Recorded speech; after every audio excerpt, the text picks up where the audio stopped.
হৰিৰ মন্দিৰ ইষ্টক পাষাণ ৰূপ সুবৰ্ণ প্ৰাচীৰ তৃণ কাষ্ঠ দিয়া কৰে দৰিদ্ৰে নিৰ্মাণ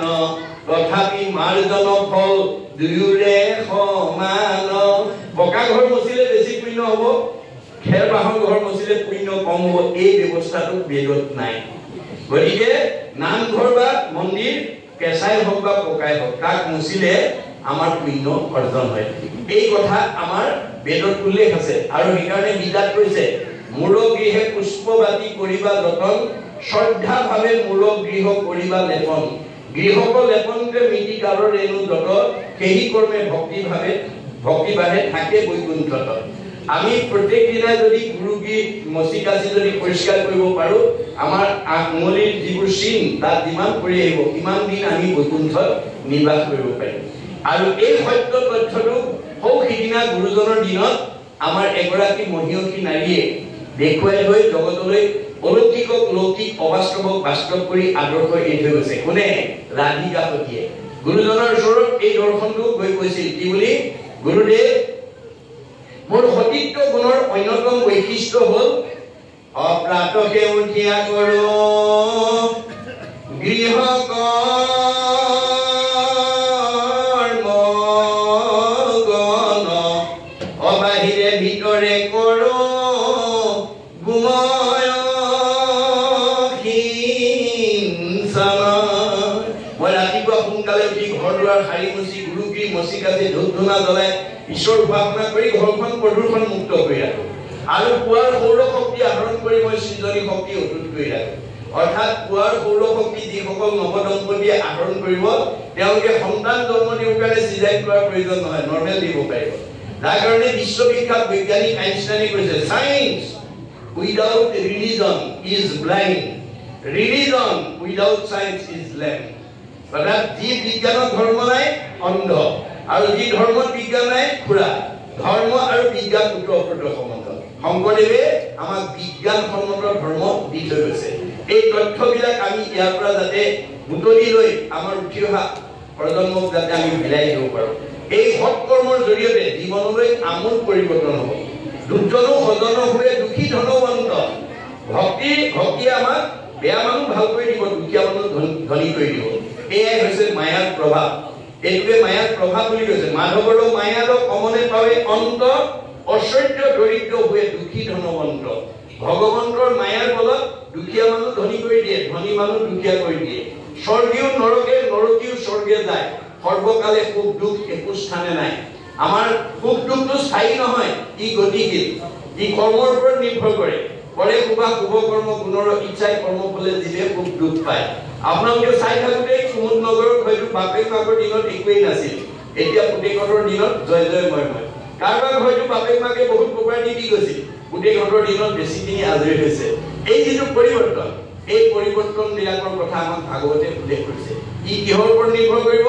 কৰ্মৰ ওপৰত আমাৰ সুখ আৰু দুখ আপুনি বিচাৰিব নালাগে সুখ দুখে আপোনাৰ ঘৰ বিচাৰি দিব আপুনি যদি আনক দুখ দিয়ে আপোনাৰ ঘৰলৈ দুখ আহিব পাবায়ো পৰপীড়নম আপুনি আনক দুখ দিব পৰা আপোনাৰ সীমা ঘৰিয়া মানুহক দুখ দিব পৰা বা কাৰোবাক দুখ দিব পৰা আপোনাৰ সামৰ্থ্য বা শক্তি আছে কিন্তু আপুনি নাভাবিব মই দুখ দি মই নিজে বাচি যাব পাৰিম আনক দুখ দিয়া মানুহ কেতিয়াও বাচিব নোৱাৰে সি নিজেও দুখত ভুগিব গতিকে আনক দুখ দিয়া মানে আমাৰ জীৱনলৈ পাপ নামি আহিব কাক দুখ দিব চবতে ভগৱান আছে বুলি কৈছে ভগৱানে কৈছে মই সকলোতে আছো যত দেখা ভূত প্ৰাণী সবা হাতে বিষ্ণু মানি হিংসা এৰি কৰা উপকাৰ মই চবতে আছো পাৰিলে কাৰোবাক উপকাৰ কৰিবা কাকো হিংসা নকৰিবা উপকাৰ কৰিলে পুণ্য হ'ব পৰোপকাৰে পুণ্য হলে তুমি জীয়াই থাকোঁতে সুখ ভোগ কৰিবলৈ পাবা পাৰিবাৰিক জীৱন দাম্পত্য জীৱন যুগ্ম জীৱন ব্যক্তিগত জীৱন উন্নতি হ'ব আৰু মৰিলে সদ্গতি পাবা কাৰোবাক মানে দুখ দিবা তোমাৰ পাপ হ'ব পাপায়ো পৰপীড়নম আনক দুখ দিলে আপোনাৰ পাপ হ'ব পাপ হলে আপোনাৰ দুখ কষ্ট নামি আহিব আয়ুস কাটি দিব অৰ্থাৎ আনক দুখ দিয়া মানুহ কেতিয়াও 100 বছৰ ভোগ কৰিবলৈ নাপায় সেইটো স্বভাৱ যদি কাৰোবাৰ আছে এৰিব দেই আমাৰ এতিয়া এই কথা নাজানি আমাৰ বহুত মানুহে আনৰ হোৱা দেখিব নোৱাৰে আনৰ হোৱা দেখিলে হিংসা কৰা মানুহৰ সংখ্যা এতিয়া আমাৰ সমাজত বেছি আমাৰ ভগৱানে দশম স্কন্ধ ভাগৱতত নিজে আহি কৈছে অপৰৰ সম্পদ দেখি মৰে যিটো হবে হুৱে নষ্ট অতুমাত বিমুখ হইলে একো আত সুখ নাই মিছা হবে যত কৰে কষ্ট আপুনি যিমান কষ্ট নকৰক যিমান কষ্ট কৰি উপাৰ্জন নকৰক যদি তেওঁ থকা হৃদয়খন য'ত তেওঁ আছে ক'ত আছে সমস্ত ভূতৰে মই আছো হৃদয়খনক বৃন্দাবন বুলি কোৱা হয় বৃন্দ মানে আনন্দ অবন মানে লক্ষণ স্থান য'ত আনন্দ থাকে সেইখনেই বৃন্দাবন অৰ্থাৎ হৃদয় বৃন্দাবন তেওঁ থকা জেগাখন আমি কেনেকৈ ৰাখিব লাগিব সত্যম শিৱম সুন্দৰম সুন্দৰকৈ ৰাখিব লাগিব তাত আপৰিক ভাৱৰ ঠাই দিব নালাগিব কোনবিলাক আপৰিক ভাৱ কাম ক্ৰোধ লোভ মোহ মদ মাৎসৰ্য ঈৰ্ষা হিংসা কুৰ্ষুত কপট ঠগ প্ৰবঞ্চনা পৰনিন্দা পৰচৰ্চা অভিমান অহংকাৰ পৰ অন্যায় দেশভাৱ এই আপৰিক ভাৱবিলাক যাৰ হৃদয়ত থাকিব সেইখন লেতেৰা হৃদয়ত কৃষ্ণ চৈতন্য হৈ নাথাকে কৃষ্ণ চৈতন্য হৈ নথকা হৃদয়খনৰ মানুহ ডেকা ল'ৰাই হওক গাভৰু ছোৱালী হওক বোৱাৰীয়ে হওক শাহুৱে হওক পিতৃয়ে হওক মাতৃয়ে হওক ফুলা হাঁহি মাৰিব নোৱাৰা মানুহৰ চেহেৰা ভাল নহয় আয়ুস নাবাঢ়ে মই যোৱাকালি কৈছিলো বাইবেলত চলোমনে কৈছে merry heart do a good like a medicine a broken heart drive the bone যাৰ হৃদয়ত আনন্দ থাকিব